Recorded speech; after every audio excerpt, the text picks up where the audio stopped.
This is Autoline Daily, reporting on all aspects of the global automotive industry.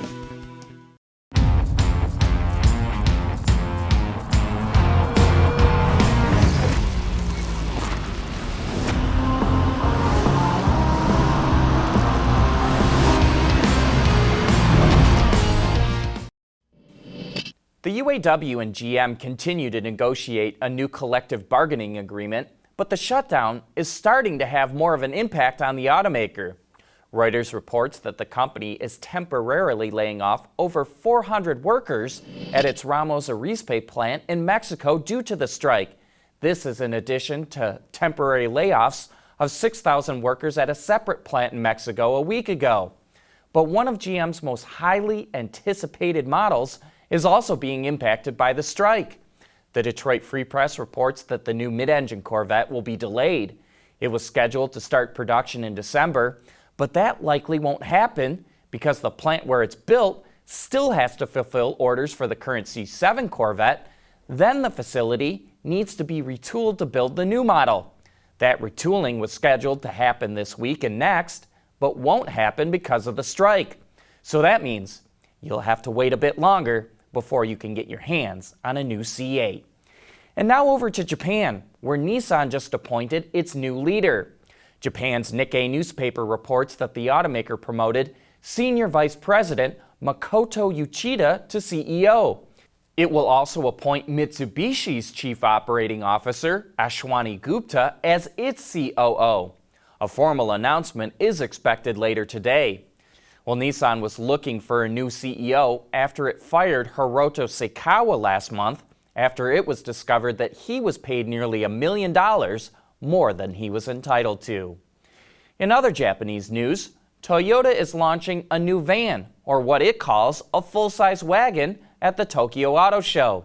The Grand Ace features a bold grille design and either 3 or 4 rows of seating for 6 or 8 passengers. Under the hood is a 2.8-liter diesel engine mated to a 6-speed automatic transmission. The interior feels very luxurious with light leather seats, dark wood sprinkled throughout the interior, and aluminum-like accents. The Grand Ace will go on sale in Japan before the end of the year. More news about FCA and its diesels today, but nothing scandalous here. Ram released the fuel economy figures for the new 1500 EcoDiesel. A 2-wheel drive example is rated at 22 miles to the gallon in the city, 32 on the freeway, and 26 combined. 4-wheel drive knocks that down to 21 city, 29 highway, and 24 MPG combined. That basically puts it right behind the Silverado diesel and just ahead of the F-150 diesel.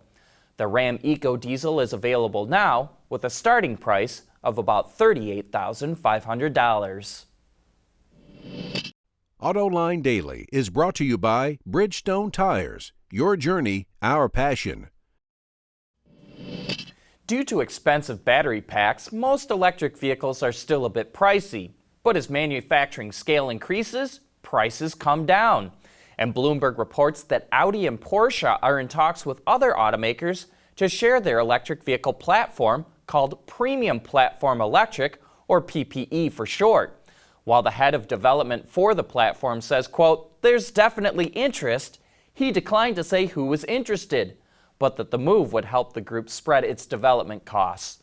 The first vehicles to stem from PPE are expected to come in 2021. While another convertible is biting the dust, the last Buick Cascada just rolled off the assembly line.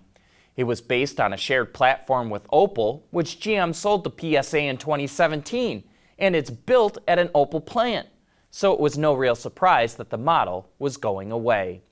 But when one vehicle dies, there's another to take its place. And Ford has started production of the new Puma. It invested €200 million in its Romanian plant to build the model, which features a 48-volt mild hybrid powertrain. That plant, which also makes the EcoSport and Ford's 1-liter 3-cylinder gas engine, now employs roughly 6,000 people. The Puma is one of 8 new electrified models the automaker will introduce in Europe this year.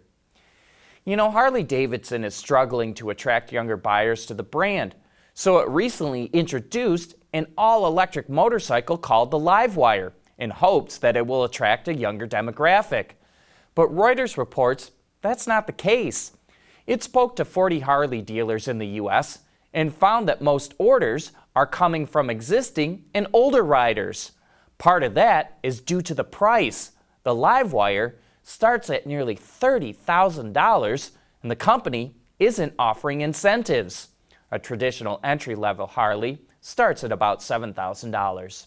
Another issue is competition from other companies that sell less expensive electric motorcycles.